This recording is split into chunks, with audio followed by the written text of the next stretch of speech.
Assalamualaikum warahmatullahi wabarakatuh. Perkenalkan, nama saya Neneng Sauda. Saya berasal dari kelas 1B Farmasi Reguler Pagi. Di sini saya akan menjelaskan materi tentang dinamika historis dan urgensi wawasan Nusantara sebagai konsepsi dan pandangan kolektif kebangsaan Indonesia dalam konteks pergaulan dunia. Konsep dan urgensi wawasan Nusantara. Pengertian pertama berasal dari ketetapan MPR tahun 1993 dan 1998 tentang GBHN yang berbunyi, wawasan Nusantara yang merupakan wawasan nasional yang bersumber pada Pancasila dan berdasarkan Undang-Undang Dasar 1945 adalah cara pandang dan sikap bangsa Indonesia mengenai diri dan lingkungannya dengan mengutamakan persatuan dan kesatuan bangsa, serta kesamaan wilayah dalam menyelenggarakan kehidupan bermasyarakat, berbangsa, dan bernegara untuk mencapai tujuan nasional. Lalu selanjutnya, pengertian ini diungkapkan oleh Profesor Dr. Wan Usman, yaitu wawasan Nusantara adalah cara pandang bangsa Indonesia mengenai diri dan tanah airnya sebagai negara kepulauan dengan semua aspek kehidupan yang beragam. Nah, di sini ada pengertian wawasan Nusantara. Wawasan Nusantara terbagi menjadi dua, yaitu secara etimologi dan terminologi. Secara etimologi, kata wawasan Nusantara berasal dari dua kata, yakni wawasan dan Nusantara.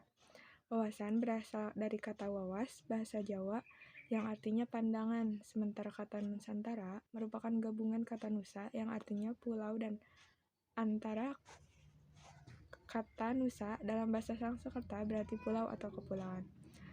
Secara terminologi, kata Nusa berasal dari kata Nesos yang berarti semenanjung. Nusantara berasal dari kata antara, memiliki pandangan dalam bahasa Latin, in dan terra yang berarti antara atau dalam suatu kelompok. Dalam bahasa Sanskerta, kata antara dapat diartikan sebagai laut, seberang, atau luar. Nah, apakah perlu wawasan Nusantara?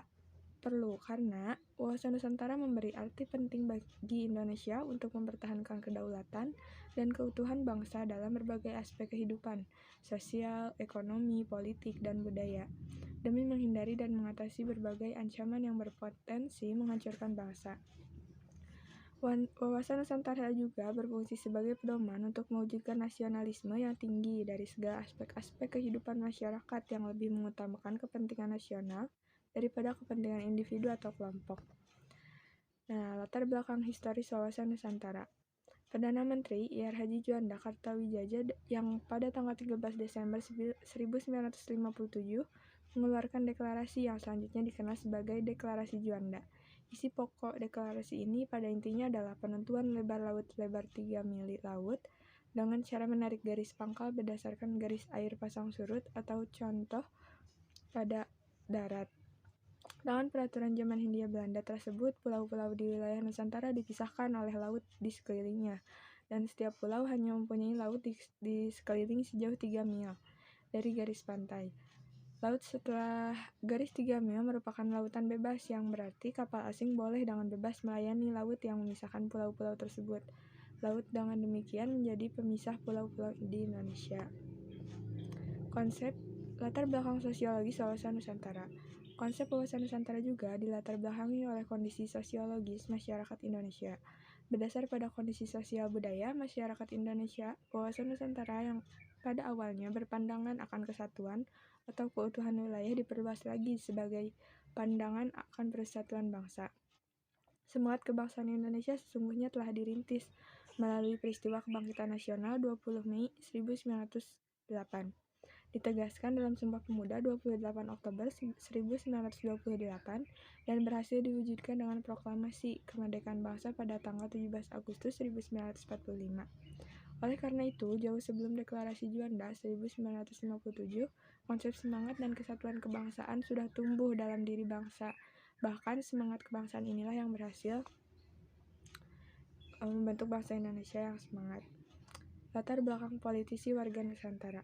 Wawasan Nusantara yang bermula dari Deklarasi Juanda 1957 selanjutnya dijadikan konsepsi politik kenegaraan. Rumusan wawasan Nusantara dimasukkan dalam naskah garis besar haluan negara atau yang disingkat dengan GBHN.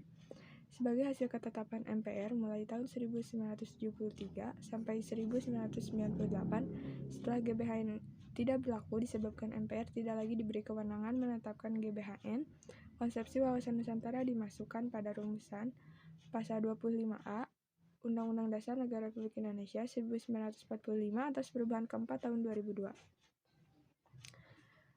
Selanjutnya, saya akan mendeskripsikan esensi dan urgensi wawasan Nusantara.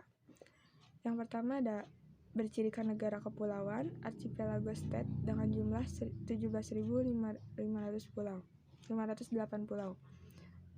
Lalu luas wilayahnya 5.192 juta kilometer dengan perincian daratan seluas 2027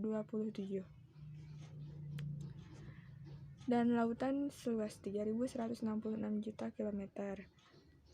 Negara kita ini terdiri dari 2/3 lautan dan perairan. Jarak utara selatan 1.888 km dan jarak timur ke barat 1.110 km. Terletak di antara dua benua dan dua samudra dan terletak pada garis khatulistiwa, lalu berada pada iklim tropis dengan dua musim dan menjadi pertemuan dua jalur pegunungan yaitu Mediterani dan Sirkumpasifik.